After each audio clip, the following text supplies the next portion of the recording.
மறுநாள் காலம்புற 7:30க்கு கார் வந்து ஹார்ன் அடிச்சது வீட்டு வாசல்ல. இப்போ பிஜேபிக்கு இருக்க கமலாலயம், அதுதான் எங்களோட வீடு, பழைய வீடு. அங்க வந்து வாசல்ல வந்து ஹார்ன் வந்தது. ஹார்ன் வந்தோடனே போய் ஆள் போய் கதவை திறந்தான்னா, இவரோட கார், சிவாஜி அங்கிள் கார். காரில் பின்னாடி உட்காந்துருந்தாரு. சிவான்னு அவருக்கு ஒரு டிரைவர். காரை உள்ளே எடுத்துகிட்டு வந்துட்டு போர்ட்டிக்கோல வந்து நிறுத்திட்டு இசைட் இவர் இறங்கலை கார்லேருந்து சிவா கிட்ட வந்து போய் சீனா வைஷ்ணவர் சொல்லு அப்படின்னு.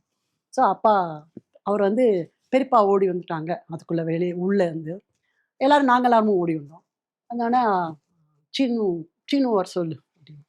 ஸோ அப்பா மேலே தான் அப்பாவோட ரூமு, அதனால் மேலே இருந்தார் அப்பா. போய் அப்போ பெல் அடித்த உடனே வந்துட்டார் அப்பா கீழே. அப்பா ஒரு லுங்கி தான் போட்டுப்பார். அப்போலாம் லுங்கி போட்டுன்னு வந்த உடனே ஓடி வந்தார்.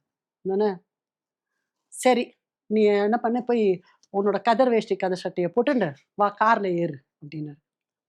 என்ன என்ன சொல்கிறீங்க நீங்கள் அப்படின்னா, நானும் உன்னை அந்த மாதிரி பேசியிருக்கக்கூடாது, நீயும் என்ன அந்த மாதிரி எல்லாருக்கும் என்ன சொல்லியிருக்கக்கூடாது, அதனால கண்ணனோட படம் நிற்கக்கூடாது, வா நீ அப்படின்னோடனே அந்த பெருந்தன்மை அவருக்கு இருந்தது.